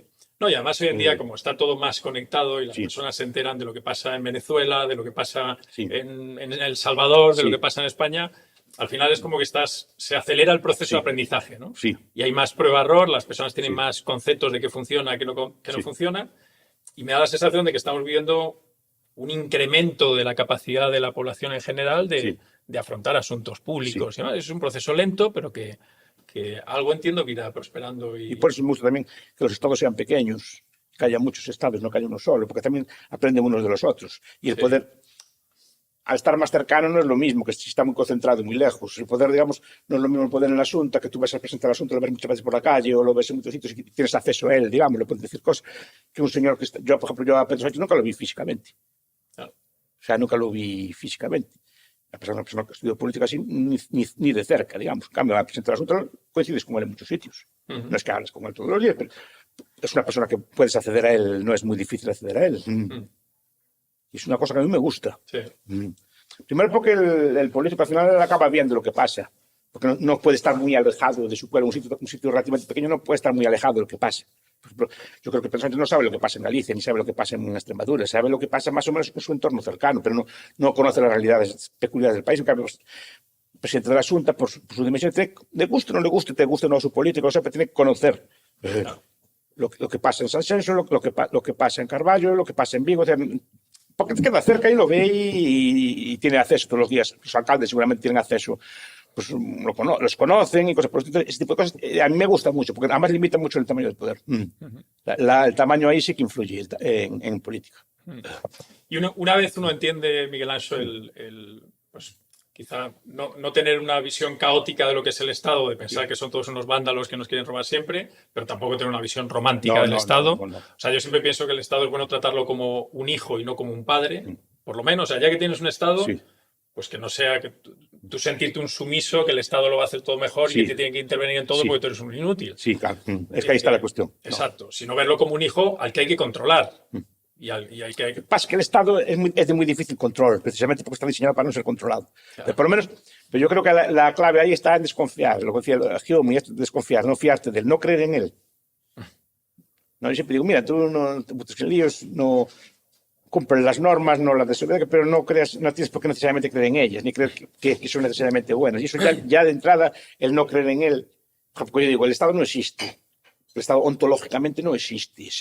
O sea, que no existe nadie llamado España, que le puedes tomar una cerveza con él. Claro. Es una idea que puede ser noble, lo que sea, pero es una idea, no es un ente real, no es un ente que pueda sufrir, no es un ente que pueda llorar. Puede llorar una persona, pero no España o Europa o una cosa así. ¿No? Entonces, esa es la idea. Entonces, primero, ver que el Estado como tal no es un ente físico, son personas. Entonces, si empiezas a ver persona por persona, ya empieza a cambiar el cuento. Si vicepresidente del Estado es Pedro Sánchez, el Estado está el tal, o Feijóo, o quien no te gusta a ti, o Abascal, o Yone Belarra, o sea, no me meto ahí en, Sí. aunque yo soy una persona de derecha, no me meten en este tipo de cosas, no entro a juzgar, eso en otros ámbitos, ¿no? Pero cuando hablo en este tipo de foros, no me posiciono. Pues son personas, que tú las ves una por una, y algunas las conoces y ves que, bueno, pues son personas pues, con sus virtudes y defectos, pero no son para nada mejores que la mayoría de las personas que conozco yo. Ya, pero Ni siquiera saben más. Yo, cuando en ambientes académicos, conozco muchísimas personas que saben mucho más que cualquiera de ellos. Ya. Y más de ese tipo de cosas. Porque me tienen que dar lecciones a esas personas. No, ¿no? y que son falibles, igual que cualquiera de Son nosotros, y que conocer el problema no conlleva conocer la solución. No. Porque hablan como si ya la tuvieran y la imponen o imponen soluciones por negociación, lo cual que también es un absurdo, porque la verdad será verdad o será mentira, una política será buena o mala, pero no porque se negocie, porque se consensúe, porque sea fruto de un reparto. ¿No? Claro. Será porque es buena solución. Claro. Entonces esa es la cuestión. Entonces, desconfiar en ver que son personas, punto. Y repito, la mayor parte de las veces no mejores que tú. Es lo que hay que pensar. Simplemente son electas. Que yo sepa, la elección no infiere carácter, como decimos los católicos, cuando te bautizan te infieren carácter. O cuando estás en la misa hay una transustanciación, ¿no? Que se pasa del pan, del vino al cuerpo y la sangre de Cristo. Parece que la elección cambia tu naturaleza. Así que te eligieron muy bien, pero no eres más listo que ayer. Simplemente fuiste electo. Claro. Y dentro de entender un poco así el Estado y tratarlo más de una manera un poco más madura o no infantil de pensar que el Estado ver que son bien. Personas. Exacto, que son personas que son falibles y que hay que estar atento y ver un poco más allá de los discursos, porque hoy en día hoy en día se ha normalizado que hay un programa electoral y que después la persona haga exactamente lo contrario. Y después de que hace todo lo contrario... Y no siempre fue así, ¿eh? Claro. A mí el mandato imperativo no me parece mala cosa. Claro. Tú te votaron para esto, tú haces esto, punto. Claro. Es un representante de verdad, un representante comercial.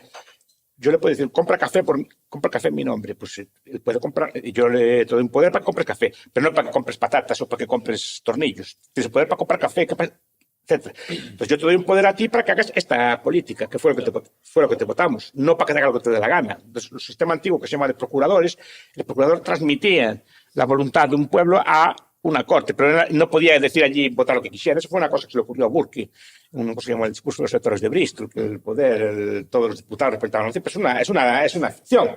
Claro. Es una ficción y desde entonces pueden ser votados por una cosa y hacer todo lo contrario y se sigue considerando legítimo. Antes no era así. No, pero, y de hecho sigue siendo así porque aunque lo hacen así, las personas que los votan siguen apoyando. Yo creo que no apoyan porque se fíen de ellos, sino porque no les gustan los otros. Exacto. Yo creo que la mayor parte del voto en España no es positivo, es negativo. Es un voto a que no venga el otro, sea quien sea el otro.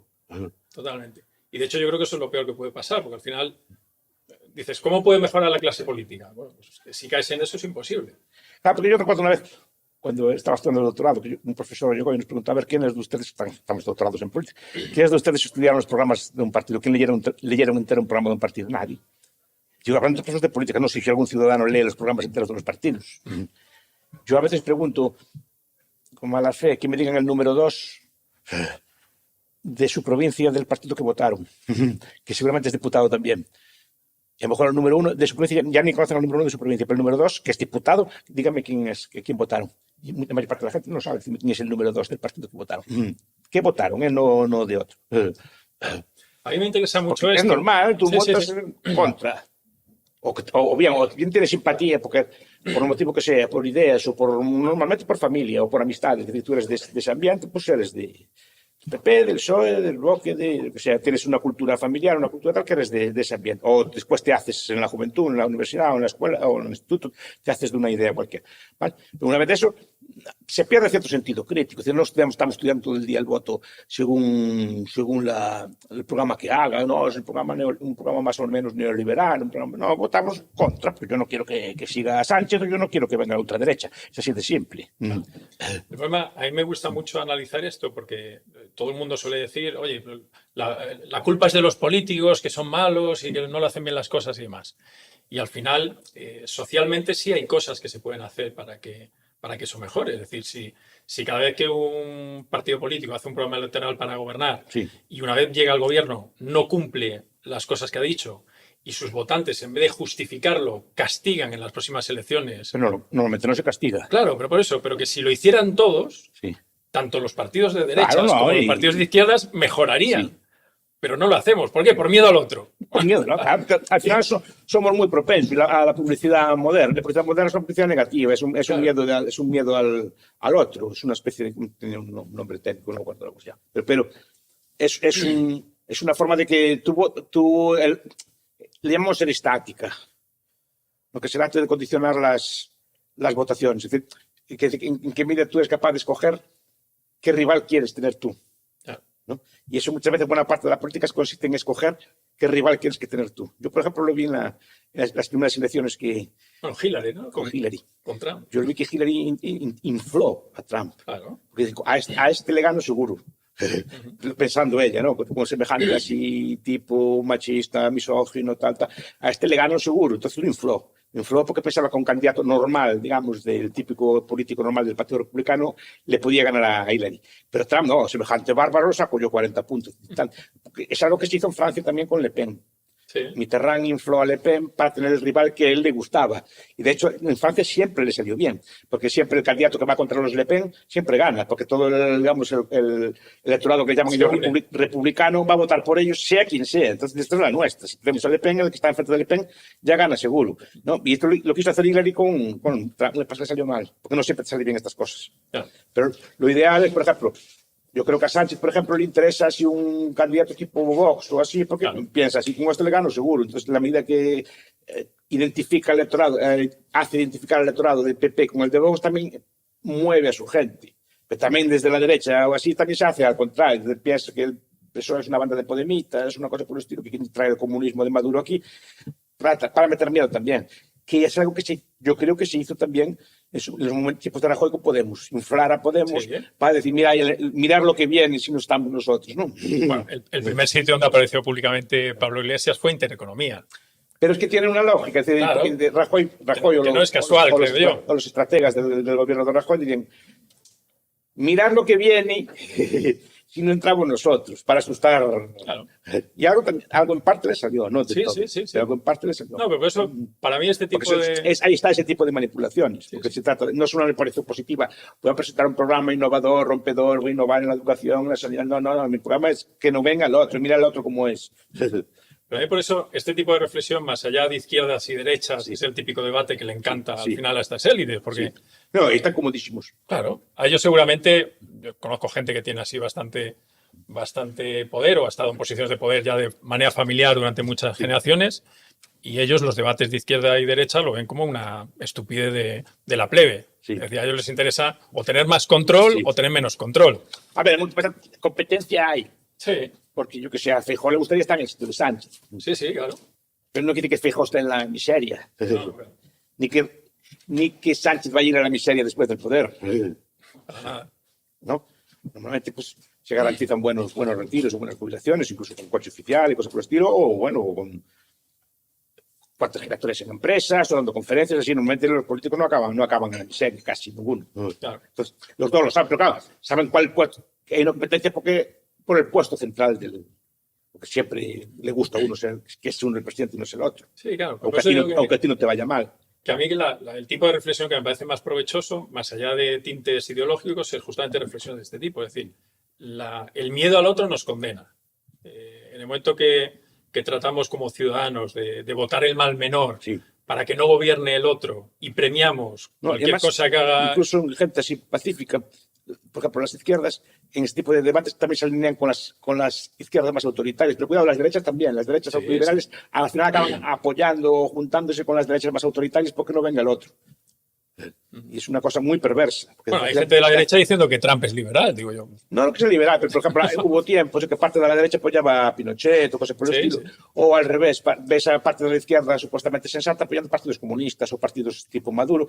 Porque al final nos lleva a ese tipo de tensión, ¿no? Porque al final, incluso los más liberales, los más menos autoritarios, acaban siendo arrastrados por la parte más autoritaria de su grupo político. Claro. Y ahí, una vez tenemos o hacemos este tipo de reflexión de cómo funciona y cómo opera el Estado, cuando hablas con la gente joven, que en tu caso es Sí. a diario porque das clases con ellos, y ellos te preguntan, que supongo te pasa a menudo, bueno, ¿y qué se puede hacer para mejorar el Estado, ¿no? ¿Qué les sueles decir? Mejoren ellos primero. Porque el Estado al final van a ser ellos, ser parte de ellos, los que se dediquen más a esas cosas. Yo doy clases en facultades de políticas, pues hay personas que se dedican a eso. Después, con el tiempo acaban dedicándose a eso. Es normal, porque si es lo que les gusta, acaban trabajando en lo que les gusta. Es muy, muy frecuente. A mí me gusta la medicina y acabo siendo médico. Normal, si te gusta la política, muchos acaban siendo políticos. Aunque no todos, muchos acaban siendo políticos. Entonces, Claro. vayan mejorando ustedes. Por lo menos tengan ideas de explicar, bueno, los sistemas políticos, tengan en cuenta que las ideas importan, las ideas tienen consecuencias y no es lo mismo pensar una cosa que otra, ¿no? Y si tienen ideas de este estilo, se aplican, pues van a tener unas consecuencias, si se aplican otras, van a tener otras consecuencias. Explicando, bueno, pues, yo en economía defiendo el libre mercado, si aplican el libre mercado, normalmente les va a ir mejor al país. A lo mejor a ustedes no necesariamente, pero al país sí. Claro. ¿No? Por ejemplo, y se ve, por ejemplo, yo siempre digo, algún profesor que le enseñó marxismo a Hugo Chávez, y lo cuenta en su biografía, o lo cuenta en una de sus entrevistas, un profesor que le enseñó marxismo, pues le enseñó marxismo, el chico era ambicioso, quería ser poder, y fue al poder con un software, digamos, por hablar en términos informáticos, con un software de izquierda. Pero a lo mejor Milei lo contrario, pues Milei seguramente le explicaron estas cosas o las aprendió en algún sitio, algún sitio tuvo que empezar, todos empezamos por algún sitio, ¿no? Todos leímos el primer libro, todos tuvimos alguna vez que cuando nos orientamos políticamente, siempre empieza por algo, algún profesor que te enseña, algún libro que lees, un periódico, cualquier cosa, pero siempre es algo que sí. Pues hubo siempre alguien que enseñó a Milei esto, pues sí, el señor Milei, pues el señor es ambicioso también, seguramente, pues quiere aplicar estas políticas, las aplica. Yo creo que las políticas de Milei en este aspecto, en el ámbito económico, van a ser mejores que cualquier política de izquierda. Eso no tengo. Sí, en economía seguro. No tengo duda. Después de otros aspectos ya se puede discutir. Claro. Pero claro, que también se debe a quien se las enseñó. Pues es muy importante saber qué ideas se le enseñan a los jóvenes y debatir cuáles son las correctas o no. Es muy importante. A veces discutimos, no, es que, por ejemplo, un científico es más importante que nosotros las ciencias sociales. A ver, depende. A los científicos pues inventan curas para el cáncer, pero un mal político puede hacer que todas las ciencias se arruinen en un país. ¿Qué pasó? Pues por falta de medios, simplemente que te arruinen. Y vemos, por ejemplo, yo a veces tengo contacto con universidades venezolanas que están sin fondos. Entonces, sí, no tienen fondos. Entonces, si no hay fondos, no hay ciencia. Porque nosotros no podemos apañarnos con lápiz y papel ni con un libro. Pero es que ellos necesitan laboratorios, necesitan maquinaria. Si no tienen, no podían ni mandar una cosa escaneada. No tenía, estaba averiado. Es decir, llegamos a cosas claro, es que al final, ¿quién hizo más daño a la ciencia? ¿O quién puede hacer más bien a la ciencia? ¿Un gobernante que hace que el país prospere y que sea rico, que al final acaba habiendo fondos para la ciencia? ¿O quién te arruina económicamente la ciencia? ¿No? Pasa que el tema de las ideas está siempre Porque se subordina. subyugado a lo que te den Es que en el no hay temario. debate de ideas, es un debate de gestión. A ver quién gestiona mejor la socialdemocracia. Es el debate que hay en la España desde hoy. Porque en la escuela austríaca se estudia en alguna carrera. Sí, hombre, y ahora se estudia, sí. Y ahora tiene que estudiarse más. Claro. Porque no tiene que estudiarse, no, porque el mero hecho de Milei, que gobierna y que lleva a cabo políticas, a favor o en contra tiene que estudiarse. A favor o en contra tiene que estudiarse, porque ahora ya es una cosa que ya tiene relevancia, ya empieza a aplicarse algunas de sus medidas. Entonces, ya los economistas, los politólogos dirán esto sí, esto no, pero ya tienen que estudiar. Ahí cambia la cosa. Sí que se estudia. Yo, de hecho, Se estudiaba mucho menos antes, eso sí. Lo comentaba con un amigo que lo mejor que está haciendo o que va a poder hacer Milei es la pedagogía. Sí. En cuanto a las cuestiones económicas, Eso más allá de lo que haga a nivel siempre, de... por lo menos abre el debate. Exacto. Que repito que no tienes por qué estar a favor o en contra, pero abre el debate. Y antes te querían como ignorante, que no existías, pero es que ahora tienen que discutirte. Y para discutir tienen que estudiarte primero. Ahora, ¿cuál es tu opinión, hablando de Milei? ¿Alguien así llega sin permiso del sistema a presidir un país como Yo Argentina? no sé si llega sin permiso del sistema. Cuidado. Primero hay que definir qué es el sistema. Sí, bueno, sin Él sin el llega. permiso de las oligarquías. Él llega a la presidencia de la República, pero el sistema es más que la presidencia de la República. Tiene un parlamento que está en contra, tiene a lo mejor altos funcionarios que están en contra, no sé cómo estará el ejército, que no todo es, como dije antes, hay varios grupos. Entonces, tú puedes liderar uno de ellos. Entonces llegas ahí. Normalmente también llegó Trump en su momento. Que Trump, ya lo primero que hicieron los primeros días, los servicios de inteligencia, fue filtrarle cosas. No sé si para frenarlo o para intentar acabar con él, lo que fuera, pero ya intentaron filtrar. Así que no Cuidado, es decir, llegó él contra el sistema, pero él no era parte del sistema y se lo hicieron saber. Y a Milei no sé, pero Milei de momento llega y puede hacer cosas. No se puede hacer todo lo que quiere, pero puede hacer cosas. Sí, por lo menos inspirar con la pedagogía en cuanto a lo económico, seguro. Desde luego, para mí, yo creo que el principal legado de él, a ver cómo acaba, yo creo que va a acabar bien, es el debate que abre de ideas. Porque si eso funciona, no te queda otra cosa que verlo allí. Claro. Que verlo y admitirlo. Bueno, a ver qué hizo este señor, qué hizo bien. Porque empieza a ser un modelo. Ahora, si lo hace mal, también es pero de entrada ese debate ya empieza a ser unas ideas, digamos, mucho más conocidas. Ya de hecho, en España ya hay másters de economía austriaca y ya se estudia. No es el mainstream, obviamente, pero se estudia ya. Y los epígrafes ya tienen que ponerte. Porque no es una carrera de sol. ¿Y cómo ves porque dentro de las ideas generales que hay en las sociedades, por ejemplo, en aspectos como la espiritualidad o la religión o el sentido trascendental de la vida, que yo creo que siempre ayuda a una persona religiosa a tener un foco, una dirección. Igual que el capitalismo, que yo siempre he pensado que va más allá de la política, el capitalismo, ¿no? Me parece algo más del individuo. El capitalismo es una tecnología mental, yo siempre lo digo así. Por ejemplo, la ciencia, ¿qué es? La ciencia es ver con unos ojos de un método, pues ver la realidad natural, pues empiezas a buscar explicaciones, intentas buscar explicaciones del sol, de la biología, de los virus, empiezas a buscar explicaciones racionales, porque eso es una forma de ver el mundo natural con otros ojos. Pues el capitalismo es ver el mundo económico con unos ojos si quieres, racionales, si quieres llamar así, pues de ahorro, de cálculo, de inversión, de tipos de interés, con una serie de factores. Es ver el mundo con otros ojos. Y el conocimiento es lo que crea la ciencia. El sistema económico que tenemos es lo que creó esas ideas capitalistas. Pero son fruto de unas ideas.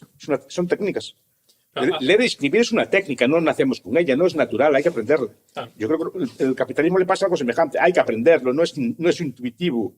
Intuitivo es ganar, gastar, ganar, gastar. Lo de ahorrar, invertirlo a largo plazo y con unos tipos de interés y calculando esas cosas, eso no es nada natural. Eso hay que aprenderlo y es costoso. Y lo ves arriesgado y lo ves difícil. Entonces, mucha gente no lo entiende. Y es normal que no se entienda. Porque no es algo que se aprenda así viendo al mundo. Si tú ves al mundo así con los ojos, no ves el capitalismo. A lo mejor dices, pues ves unos ricos que le quitan a los pobres y te lo explican, es así. No te explican todos los complejos procesos que hay debajo. Claro. Entonces, es muy fácil, digamos, demonizar el sistema. Pero yo no lo dejo ver como una tecnología mental. Esa tecnología mental pues, depende de muchos otros factores. No pueden ahora puede extenderse, pero nacer en cualquier sitio no puede nacer. Necesita una población que sea, por ejemplo, austera, frugal, que ahorre. Que una sociedad consumista no vale para el capitalismo. No vale. Gente gastadora así no vale para el capitalismo. Tiene que ser una sociedad muy frugal, muy austera, y que trabaje y lo que ahorre lo reinvierta sistemáticamente y a largo plazo. Y en el mejor de los usos posibles. Es así de simple y así de complejo. Entiendo, porque es muy difícil ahorrar. Claro. Es muy difícil.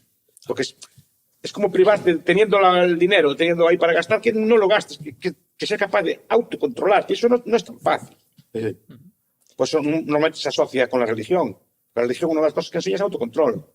En determinadas cosas, que te enseña autocontrol. Eres capaz de controlar tu propio cuerpo, tu propia demanda, o por lo menos intenta. A medida que eres capaz de controlar tu propio ansia de consumo, tu propia se gasta, eres capaz de ahorrar. Si eres capaz de ahorrar, eres capaz de pensar a largo plazo y generar un sistema capitalista. Pero sin ahorro no hay capitalismo. Pues Miguel Ángel, estábamos entonces con la parte del capitalismo, que decíamos que muchas veces está mal entendido. Yo creo que sí. Y por eso quizá en España se ve como una cosa que le quita a los ricos, que le da a los ricos y le quita a los pobres. Muchas veces también es por las explicaciones que se dan. Pero que no es una cosa, no es un concepto fácil de entender ni de visualizar. Y funciona, la gente sabe que funciona y está socializada en una serie de reglas, más o menos, pero no entiende, nadie lo entiende, porque es muy complejo. Todos los procesos que hay detrás del capitalismo. Por eso yo creo que también parte de que no sea tan entendido. Pero en España especialmente, no sé por qué se debe. Es culturalmente muy refractaria al capitalismo, aunque lo aplica. Es decir, una cosa que culturalmente seas contrario, pero otra cosa es que lo aplica. España no es una economía especialmente anticapitalista como economía o incluso como gobierno, pero la población en general sí. En Galicia quizás sí hay más... la sociedad Yo creo gallega... que es más receptivo. Sí. Tampoco sin tirar cohetes, pero sí que es más receptiva. Sí. Sí. Y al final, bueno, decíamos que el Estado o las personas que que tienen el control del Estado, de alguno de los aparatos del Estado, y que tienen incentivos a seguir manteniendo ese Estado, porque es la que les da su posición dentro de él, tampoco tienen un incentivo en promover el capitalismo dentro de la sociedad, porque los hace más libres, ¿no? A ver. A día de hoy, antes el capitalismo en principio generó mucha hostilidad entre los políticos, porque es un sistema muy disolvente y normalmente acaba con las aristocracias o con las, digamos, con cosas, porque es muy revolucionario. Eso ya lo dijo Marx, no es una cosa más, es un sistema muy revolucionario que cambia totalmente las bases sociales.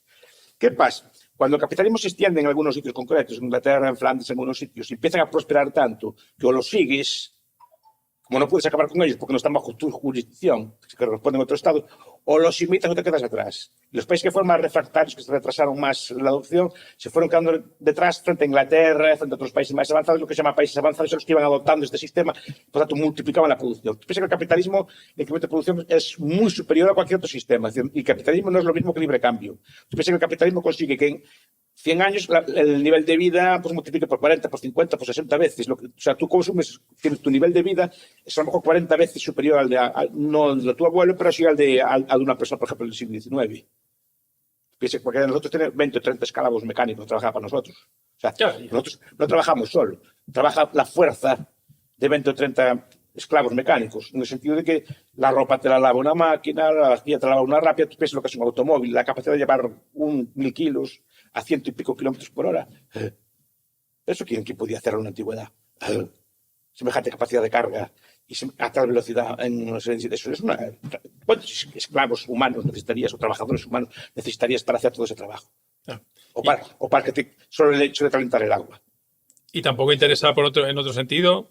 No, digo que al final te quedas atrás, entonces tienes que adoptarlo. Casi no te quedas muy detrás pues, militarmente, te quedas muy detrás y los estados al final no les quedó otra, porque si no acaban siendo derrotados sistemáticamente por lo que sí aceptaban estos sistemas. Como aquí pasó, como la guerra de España con Estados Unidos, etc. Al final ellos tenían barcos de hierro y tú tenías unos barcos de madera ya anticuantos, claro, porque al final te derrotaron por pura tecnología, no porque fueran más valientes que tú y nada por el estilo, no, sino porque te arrollaron así simplemente. Y al final no te quedó otra que adoptar el sistema que tanto denigrabas, más o menos, porque si no te quedabas literalmente fuera del mapa. Y a día de hoy los estados le pasa lo mismo. Por un lado, el capitalismo necesita, porque si no, no tendría la inmensa cantidad de bienes que tiene. Quiere decir, por ejemplo, para que un estado sea rico, tiene que ser su población rica. Si el Estado español fuera pobre y no fuera capitalista, pues el Estado español no tendría nada para gastar, no tendría nada que recaudar. Bueno, pero lo ideal es la redistribución. Sí, pero para redistribuir tiene que haber algo que redistribuir. Sí, entonces, por un lado necesitan el capitalismo y yo creo que por eso tampoco lo tocan, no lo acaban con él. Porque saben que se acaban con él, también acaban ellos sin nada que repartir y se legitiman a sí mismos. Claro. No tienen nada para repartir a los demás y tienen un Estado pobre. El capitalista paga menos impuestos que el que no lo es.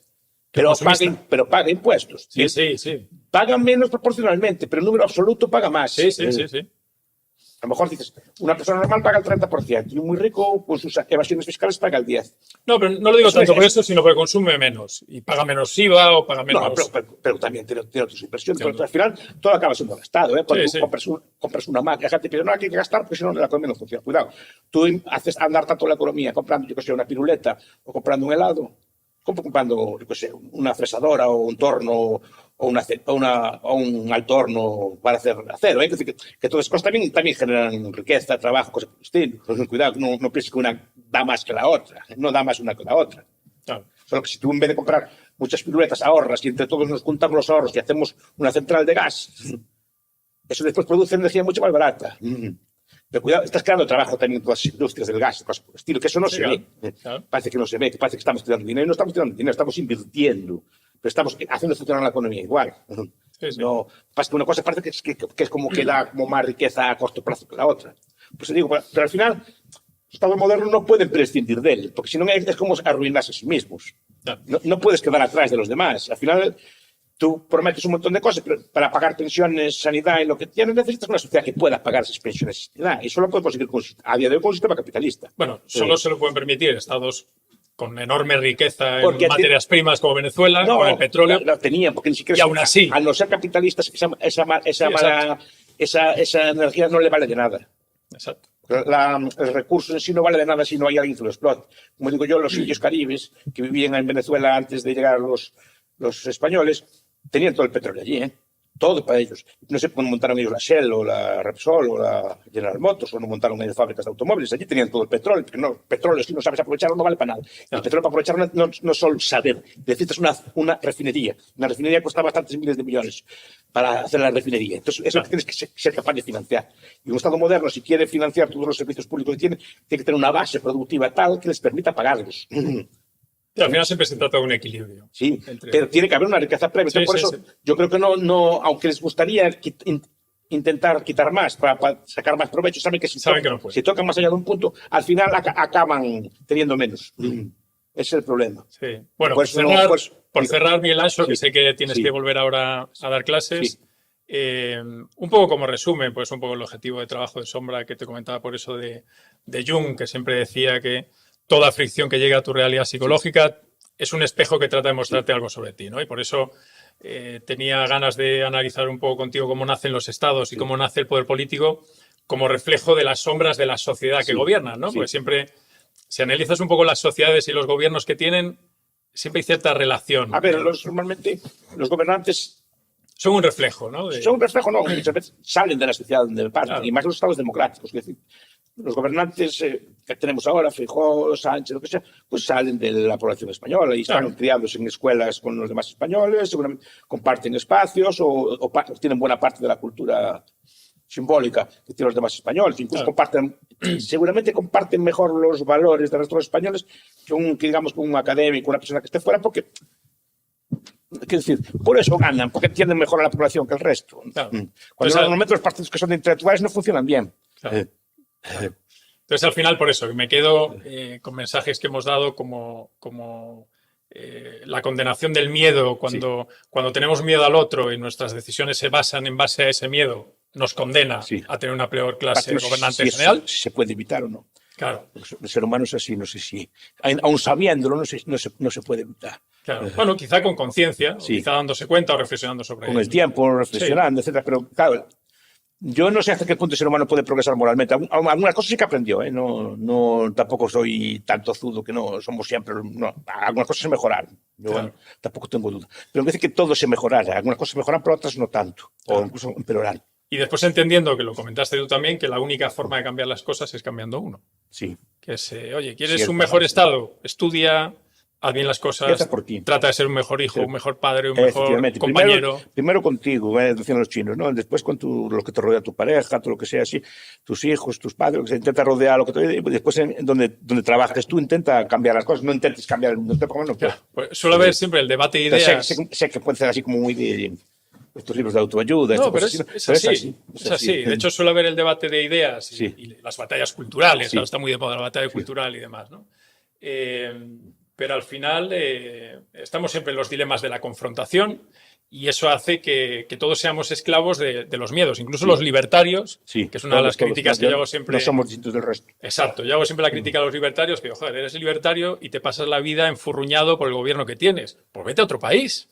Que sea más afín a tus ideas, ¿no? No es tan fácil marcar. Claro, estás apegado a tu tierra. Estás apegado porque tienes tu familia, eres de allí, yo qué sé, yo puedo marchar a Polonia, pero que sea, a Polonia o a Zambia, o que sitio, pero yo el polaco no lo sé, entonces ya no estoy tan cómodo allí, ya no me gusta a lo mejor la comida de allí, lo que sea, yo además tengo mi familia, mis hijos, todo lo tengo por aquí, no es llegar y marchar, y después tiene que dejar en el otro país, dejarme entrar, es esta cuestión. Claro, exacto, porque al final cada uno decide un poco sus apegos y Sí, pero bueno, claro, aquellas cosas que no solo es marcharse, ¿no? Pero bueno, que no podemos estar todo el día funfuñando, tenemos que ver qué hacemos nosotros también. Exacto.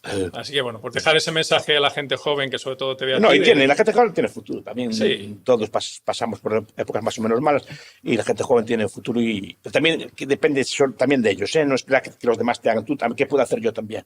Por mí mismo, y si hago por mí mismo, también hago por los demás.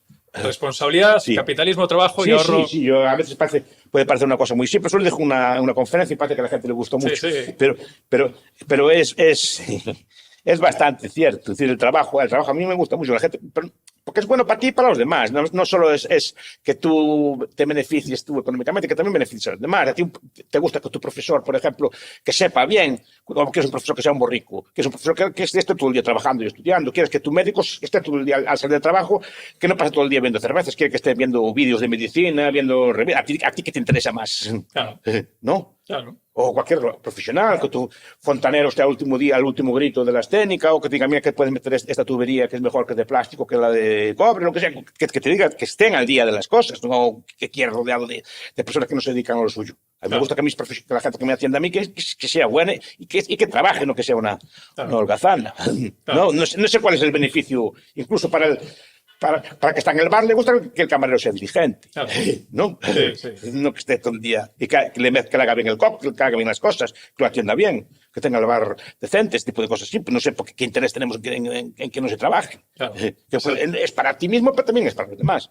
Se hizo viral, por cierto, un vídeo, no sé si lo viste, del Xocas, el influencer Eso gallego. de viaje. Y me dijeron que sí, que Socas habló de mí, pero yo no, al señor Socas no lo conozco. Sé que es no lo conozco persona. Sé que es un gamer, ¿no? Sí. Bueno, pues se hizo súper viral, a él le llegó muchísima juventud y era donde hablabas de lo diferente que es jugar al póker con dinero que con alubias, ¿no? Sí. Poniendo la comparación del sector público, Sí, la gestión pública con la gestión privada. Sí, porque es bastante. O sea, no sé si la metáfora es buena, pero yo creo que expresa bastante bien lo que quieres decir. Cuando juegas con tu dinero, juegas de forma distinta. No que juegues mejor, juegas de forma distinta. Sí, así es. Te arriesgas más, digamos. Pues Miguel Anxo, un placer y muchas gracias y ya quedaremos en otra. Pues gracias a ustedes. Para seguir hablando.